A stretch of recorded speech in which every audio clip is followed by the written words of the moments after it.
Good morning, goobers. I got a question. Are Snyder fans okay? Like, I'm not trying to be an armchair therapist, but they definitely don't seem well. Especially with James Gunn's Superman movie coming out, it seems like they're going into crisis mode. Oh my god, this movie has to flop or we'll lose our dream! The Snyderverse is going to die! There's nothing good in this world! It's gotten so bad for the Snyder cult that they've been campaigning non-stop to bash this movie in the ground to make it look as bad as possible. And it's not going as well as they thought it would. On top of Snyder fans being completely deranged, other Superman fans are mad at this movie because it's good. I don't really know why they're upset. And with all this hate and all this comic nerd rage, you'd think some of them would understand what Superman is, right?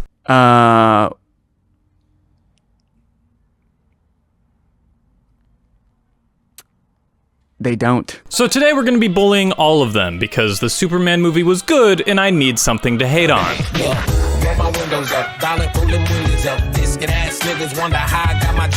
Hello, I'm back. I'm in the chair that makes me old. All right, beginning with everything they said before the movie came out, because they need to make it seem like this movie is gonna completely flop no matter how good it is. It's not their precious Zack Snyder, so they don't want anything to do with it. As the trailer came out, Snyder fans were quick to point out frames where Superman looked funny. And yeah, they're funny frames, I can't deny that. GG, the movie is terrible. But if you really want to play that game, let's go look at Man of Steel, BVS, Zack Snyder's Justice League. They're in there too, buddy. And this was their entire argument before the movie came out. Bro, look at this. This looks terrible. How could they possibly get away with this, bro? I don't know, man. It looks fine. I don't really have anything to say about it. Can we like chill? And they go as far as to say that they copy and pasted the Flash's cinematography. And while yes, they look pretty similar, the difference is that one is a movie and the other is an anti-drug PSA. This is serious.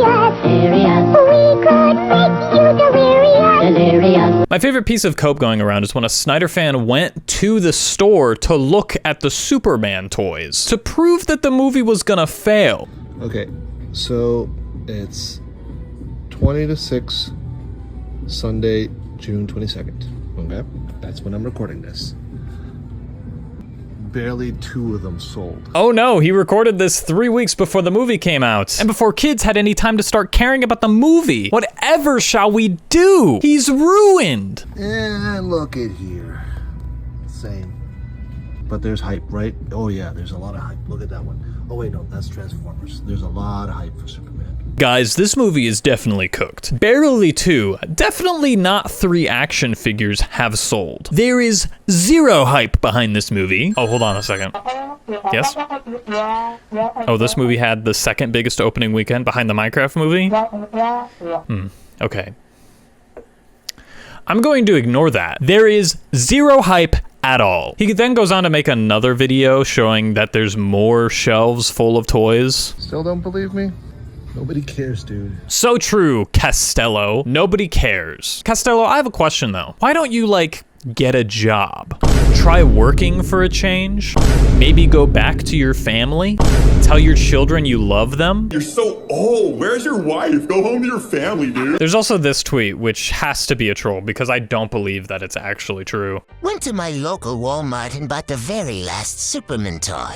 Saw a kid crying because he was hoping to buy it. I felt bad for a second, but then realized he's a gun fan, so I laughed at him and broke the toy in front of him. The funny thing about this is that this is the complete opposite of what the other tweet was trying to prove. Apparently there is hype because they're selling like hotcakes. But I cannot believe that this guy, this grown man, actually went to the store, bought the Superman toy out of spite, even though he's just giving Warner Brothers money, and laughed at the child because of some preconceived notion that this kid has chosen sides in this culture war. This guy goes on to point out the fact that they changed the color grading in some of the trailers for the movie during the press campaign, and he exaggerates it like they're changing the entire film. Shocker, they made the movie a bit more colorful. Is that a crime? And a ton of people were complaining about this scene when it was released during promos. And here's a tweet from Geeks and Gamers, which we'll get to them later, but they say this. Not a super temper tantrum. I really want to like this movie, but these scenes aren't getting me excited. Yeah, because Superman is famous for not being emotional.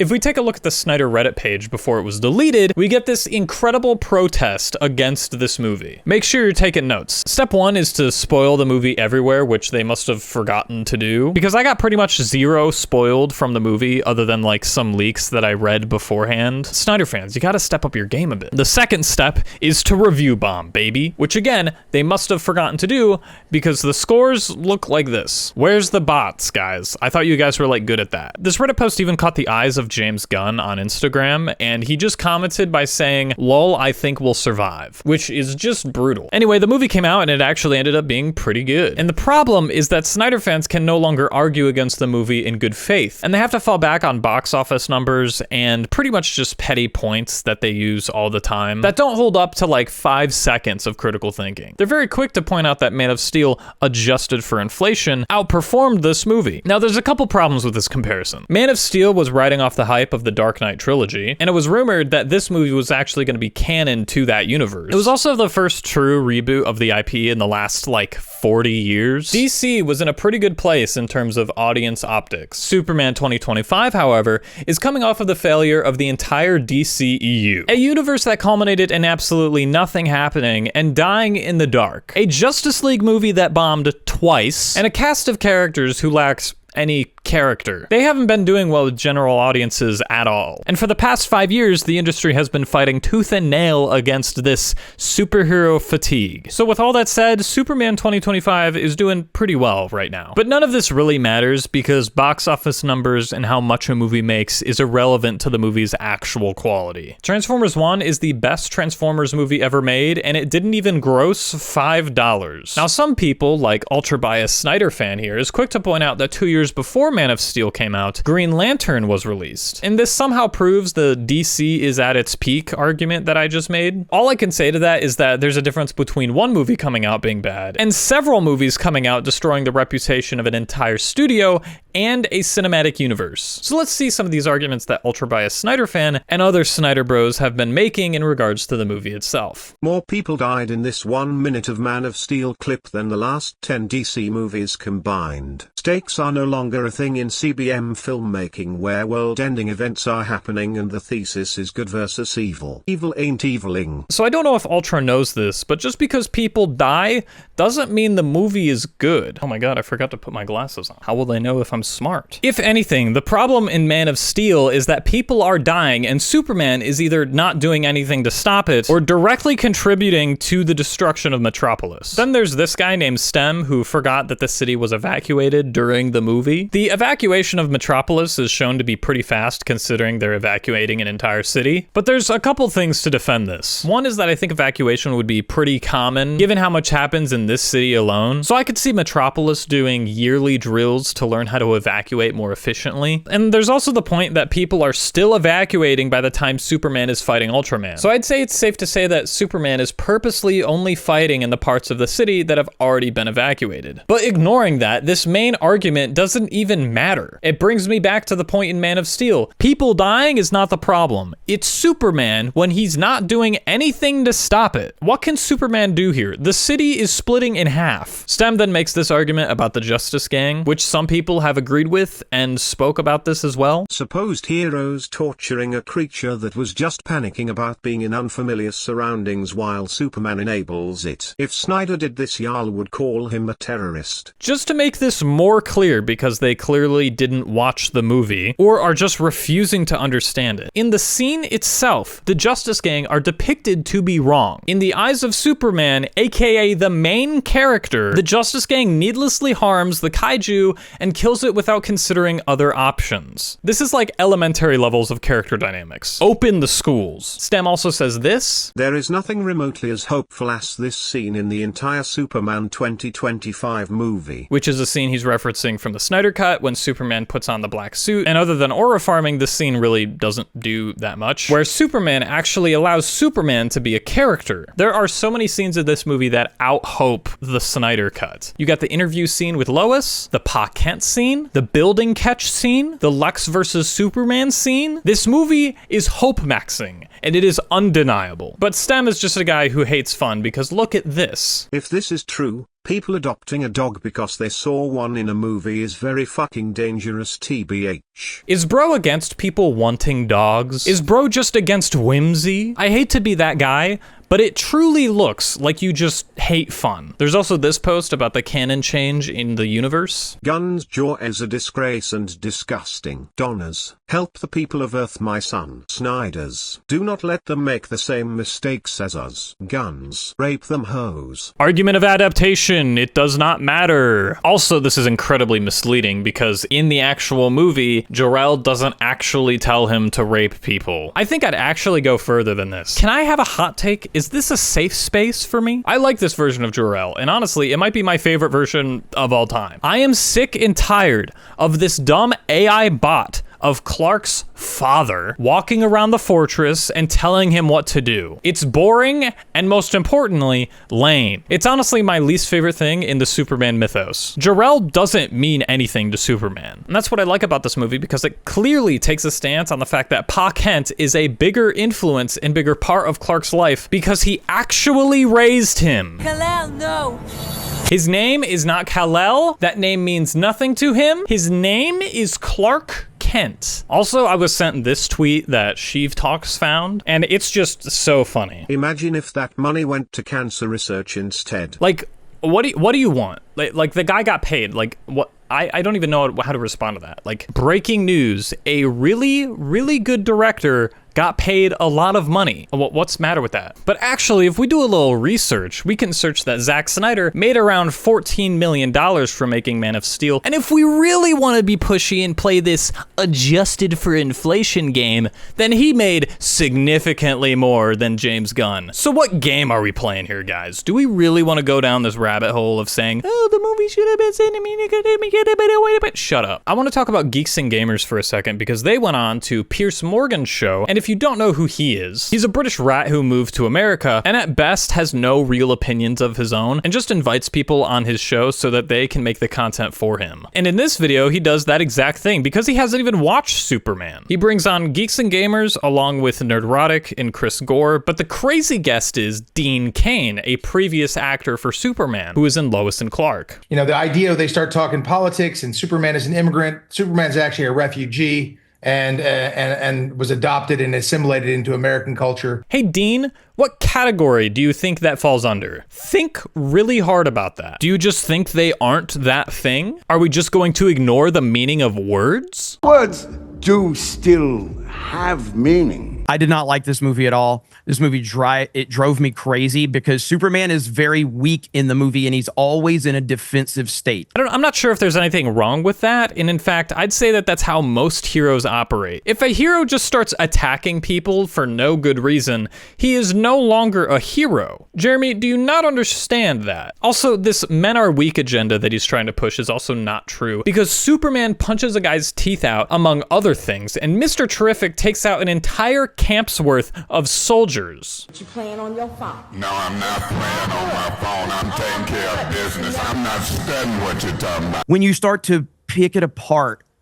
it actually has a lot of elements where every man in this movie is weak and he cries. Guy Gardner doesn't cry. Mr. Terrific doesn't cry. Jimmy Olsen doesn't cry. Seems like you didn't watch the movie, Jeremy. Also, later, Piers Morgan talks about Top Gun and how manly that movie is. But look what happens in that movie. I don't know how. I'm a fighter pilot. Tom Cruise cries? Is it woke now? Is it a little too liberal for your conservative eyes? Or look at the greatest trilogy ever made that these people constantly remind you of. They will look for his coming from the White Tower, but he will not return. Aragorn cries, Frodo cries, Sam cries, Gimli cries. Are they a bunch of crybabies now? Are they no longer men? Back in my day, all men did was look in the camera stoically, beat women, and die. The true American way. He's never like stoic. He's never a person that commands the moment. This is Superman. When Superman is in your presence, Yes. you should be in awe of that moment Yes. at all times. And half the time, they're treating him like he's the dumb jock in school, but we have to kind of respect him because he can throw the football far. Superman does not need to command the moment because he already has it. If someone is actively trying to be a big and strong person, then they probably aren't big and strong. And the thing about the Superman is that he doesn't want to be taken seriously. He's the Boy Scout in blue who makes cheesy, borderline embarrassing jokes and owns it. Because when he tries to be cool and mysterious and ominous, he knows that the people that he's directly trying to defend, protect, and save are going to be afraid of him. This is only like 6 minutes of the video so far, but I want to move on to Nerdrotic's coverage of this movie because it's not good. It takes 6, dare I say 7 minutes for him to actually start talking about the movie. He outlines the DCEU's failure as long as he can, and then he goes on to complain about paid shills with 2 minutes of tweets on screen that I just skipped. Nobody cares. Nerdrotic, put the fries in the bag. He then goes to complain about Superman not being manly enough. You can call me crazy for thinking this. I think a Superman movie should focus on Superman, which it didn't, and feature a man that is super, who wasn't. Genuine question. What do you want? He's just as cheesy as Christopher Reeves and is definitely written better than him. Honestly, they probably should have thrown in a shirtless scene for all of the closeted homosexuals. I've heard everybody's pal Tyrone Magnus compare it to Thor: Love and Thunder, which I don't think is an inaccurate description. Bro really referenced Tyrone Magnus as a reliable source of critical opinions. Let me show you a clip of Tyrone when he reviewed Twisters. People always ask me in the comment section, is it woke? Well, I'll say this. If you're up on the chart, you understand the chart of DEI and ESG, I'll tell you this. All the boxes are checked. He said, the movie about a bunch of hillbillies and cowboys hunting down tornadoes checked some boxes. And man, I really wanted to like this movie because I love the idea of moving away from the deconstructed superhero and nihilism and postmodernism and building back up the hero and the bright colors and leaning into the Silver and Bronze Age comics of it all. I'm for all of that. That's what this movie is doing. Most Silver and Golden Age comics were just crappy pieces of propaganda that they could just throw out on the streets. For example, the Truth, Justice, and American Way slogan was invented in World War II. It was the most churned out content imaginable. Key jangling propaganda. He then tries to argue that this movie is a giant case of and then storytelling by summarizing the movie into and then statements. But what Nerdrotic doesn't realize is that you can do this with any movie as long as you're disingenuous enough. Bilbo has a birthday, and then he gives the ring to Frodo, and then Gandalf sends him on a quest, and then they run into Pippin and Merry, and then they run into Aragorn, and then they run into some spooky ghosts, and then they go to Rivendell, and then they form the Fellowship, and then they go to the Mines of Moria, and then Gandalf dies, and then Boromir dies, and then Frodo and Sam leave, and then Aragorn is sad. Did you see how much I had to either cut out or completely twist into something else in order to make that sound bad?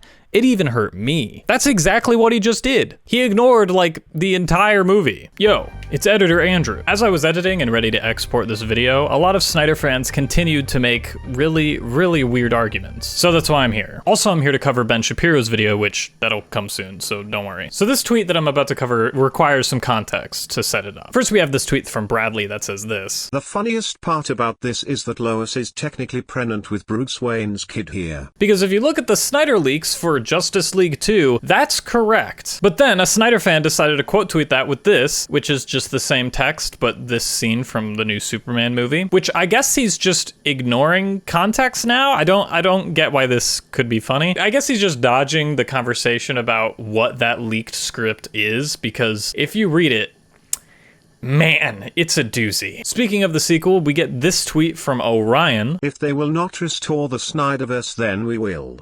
Don't worry, one way or another the Snyderverse will be back.